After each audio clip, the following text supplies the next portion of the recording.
Marcus Carter had just wiped the last plate in his modest kitchen when the roar of rotors punched through the quiet of Lincoln Heights, a working-class neighborhood on the outskirts of Atlanta. At 47, Marcus prided himself on knowing every sound the block could make. Kids on bikes, freight trains groaning 3 streets over. But never, in all his years, had a helicopter dropped out of a blue-white Georgia morning to hover above his postage stamp lawn. He stared through the window, dish towel clenched in a calloused hand. Once curious neighbors spilled from porches in bathrobes and slippers, shielding their eyes against the downdraft. The chopper, a sleek graphite machine with mirrored windows, settled on the grass, blades slowing to a whisper. 2 passengers stepped out. The first was a tall white man in a charcoal suit that caught the sun like brushed steel. The second, a poised black woman in an ivory coat, carried herself as though the ground made way for her. Marcus's heart began to hammer, not from fear, but from an ache of recognition he couldn't place. They walked straight to his door, the man tapping politely. Marcus set the towel aside and opened up. "Mr. Carter," the woman said, voice trembling with unshed emotion. "Do you remember us?" In the pause that followed, neighbors held their collective breath. Marcus's eyes swept over the strangers, searching decades-old memories for the right faces. The man's hazel gaze, wide with pleading hope, anchored him first. Then the subtle dimple in the woman's chin, the same dimple he had once wiped soup from on a frozen Christmas Eve. "Oh Lord," he whispered. "Elijah? Amara?" The elegant pair nodded, and everything inside Marcus collapsed and expanded at once. He reached for them, and they for him, and the years between that night behind the dumpster at the La Sirene restaurant and this bright morning vanished in 3 shaking embraces. They went inside. The helicopter's thrum faded, replaced by the click of Marcus's kettle and the hum of an old refrigerator. The living room bore scars of time. Paint peeling here, a threadbare couch there, but none of it mattered now. While tea steeped, Marcus sat opposite the siblings at a small pine table. He tried to speak, but found his voice snagged on memory. A boy and girl no older than 10, huddled in ragged coats behind La Sirene's back door, cheeks hollow from hunger and grief. 18 years earlier, Marcus was a 29-year-old line cook, one of 2 black employees at the city's trendiest French fusion spot. The job was supposed to finance his business degree and his father's dialysis. Instead, it became an anchor that dragged him beneath the surface of Atlanta's glossy promises. La Sirene's owner, Victoria Hawthorne, epitomized old Southern money dressed in contemporary couture. Her accent curled around vowels like velvet ribbon, but behind manicured grace lived a disdain sharpened by generations of inherited entitlement. Marcus learned early. Cooks, especially black ones, were invisible unless something went wrong.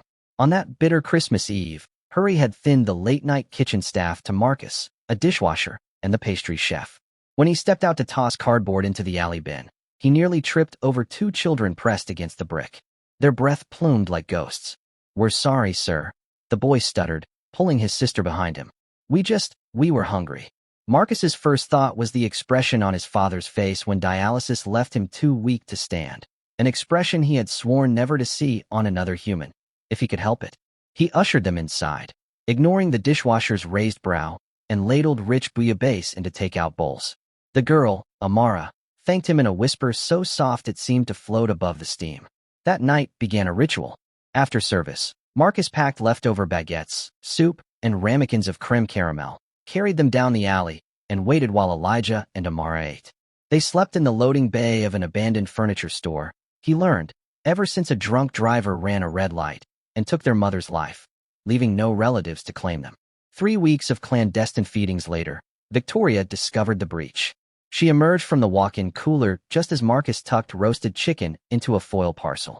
"Marcus Carter," she hissed, icy blue eyes narrowing. "Kindly explain why my crescendo-rated duck is vanishing after hours." Marcus did not lie. "Ma'am, 2 homeless kids wait outside most nights. I couldn't leave them hungry." He expected a reprimand. Instead, Victoria's fury curled into something more lethal, offended privilege. "This is a premium establishment, not a soup kitchen. Pack your knives. You're finished here." The words scalded, but worse followed. Victoria phoned every chef, restaurateur, and culinary school dean she knew, weaving a tale of a thief who masqueraded as a good Samaritan to smuggle truffles off the premises. In less than a week, Marcus's references turned toxic. Kitchens shut doors in his face before he crossed their thresholds. Bills mounted. His father's health declined. When Marcus could not afford the copay for dialysis, The old man embraced him, said, "Son, sometimes God lets the valley get dark so we learn our way by faith, not sight," and slipped away 2 days later. Grief threatened to drown Marcus. Yet each dusk he scavenged odd jobs, roofing, janitorial shifts, night security, just enough to feed Elijah and Amara. He promised them, under a flickering streetlight, "I won't let the world swallow you." But the world had claws. One rainy dawn, child services vans swept the avenue, lifting street kids into bureaucratic limbo. When Marcus arrived with breakfast that evening, the alley was empty but for 2 damp blankets. Losing the children fractured something in him, yet also forged steel in the break. He enrolled at the public library each morning, studying corporate law and forensic accounting texts left by night students. If he could not cook in Atlanta's kitchens, he would learn to expose the rot behind them. 3 years passed. Marcus scraped through paralegal certification, then leveraged it into a clerk job at a downtown firm infamous for defending white-collar defendants. He filed invoices by day and devoured them by night, mapping the hidden arteries of shell corporations, offshore accounts, and discriminatory payroll schemes. One file stopped him cold: Hawthorne Hospitality Group. The printout showed profits so inflated they defied restaurant industry math. He cross-referenced quarterly taxes, supplier invoices, and employee rosters. Patterns emerged: ghost employees, falsified overtime, cash kickbacks to silent partners. Worse, a side ledger tracked risk staff, coded shorthand for hires marked Black or Latino who were quietly underpaid. The firm's managing partner never noticed the photocopies leaving at closing time, tucked under Marcus's coat. They accumulated in a fireproof box under his bed. Years rolled on. Marcus applied to law school, was waitlisted, then accepted on scholarship after an impassioned essay about economic racism. He passed the bar while driving rideshare on weekends. By the time he turned 40, he was an associate at a civil rights nonprofit litigating wage theft cases. Still, he scanned crowds for 2 faces he once fed in an alley. 3 months before the helicopter landed, a clerk in a courthouse cafeteria handed Marcus a glossy magazine left on a table. "Hey, counselor, thought you'd fancy this success story." The cover showed a young Black woman in a power suit beside a tall white man, both smiling at a ribbon cutting outside a glass high-rise. The headline read, "Amara and Elijah Sinclair launch ArcLight Tech, Atlanta's first billion-dollar green energy startup." Marcus sat down hard. The children had been adopted, apparently, by a family named Sinclair up in Boston, then catapulted through elite schools and Silicon Valley accelerators. He wondered if they remembered him. He told himself they probably didn't. Until this morning, when their helicopter touched down. Now, tea mugs warming their hands, Elijah cleared his throat. "Mr. Carter, we've spent years searching. Every step we took, we asked reporters and lawyers if they knew a Marcus Carter who used to work at La Sirene." Amara reached into her coat and produced a wrinkled Polaroid. Marcus saw himself from another life, smiling, apron-stained, crouched between 2 children holding paper cups of hot chocolate. "We wouldn't be alive without you," she whispered. "We're here to repay what can't be repaid." Marcus's humility flared into playful protest, but Elijah lifted a finger. "Please hear us out. We read court memos with your signature on civil rights victories. We know about Hawthorne Hospitality, and we know you never sought revenge." Amara leaned forward, eyes alight. "But we did." She opened a laptop on the table, tapping keys. Documents flickered. Wire transfers linking Victoria Hawthorne to offshore trusts. Recordings of her instructing managers to rotate minorities out of customer-facing roles by peak hours, and a spreadsheet tracking unpaid payroll tax. Marcus sat stunned. They had done the very work he once did alone, but on a scale and speed unimaginable. Elijah grinned. "ArcLight's analytics team owed us a favor. We traced every crooked dollar, and we purchased controlling stakes in 3 of her creditors. She's leveraged to the hilt. One push will topple her." Marcus exhaled. "Vengeance, yes, but also justice." He lifted his gaze. "If we move, we do it clean. She ruined countless lives besides mine. The remedy must rebuild, not just destroy." The siblings exchanged glances that said they had hoped he'd answer that way. Amara produced a second folder: plans for the Carter Sinclair Foundation, legal clinics, culinary scholarships for marginalized youth, and pop-up eateries staffed by homeless trainees. "We'll finance this through assets recovered from Hawthorne's bankruptcy," Elijah said. "But we need your guidance. Will you chair it?" Marcus felt the room widen, as though walls fell away and horizons rushed in. Before he could respond, a knock sounded. A neighbor, Mrs. Dandridge, poked her head in shyly. "Mr. Carter, That woman on the lawn says she needs to speak with you right now. Marcus frowned, rising. Through the doorway, he saw a figure in a crimson skirt suit standing beside the helicopter. Sunlight burned off blonde hair. Victoria Hawthorne herself had watched the landing from a news alert. Elijah's jet bore Arclight branding easily tracked to her former protege investors and driven straight over. He stepped onto the porch. Victoria's poise looked brittle up close. Marcus, she began, using his first name as if they were old friends. This is all a misunderstanding. Maybe we should talk. Please, don't forget to like and subscribe. Memories flooded him. Nights counting coins for dialysis. Damp alleyways minus 2 children. The sound of his father's last sigh. Yet he felt no fury, only clarity. Talk inside, he said. Amara and Elijah stood when she entered. Victoria noticed the laptop on the table, its damning ledgers still aglow. Her complexion blanched.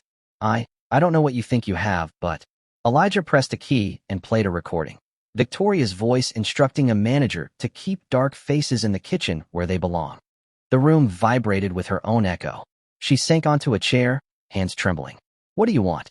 Marcus regarded her, not gloating, just tired of weight he'd carried alone. Restitution.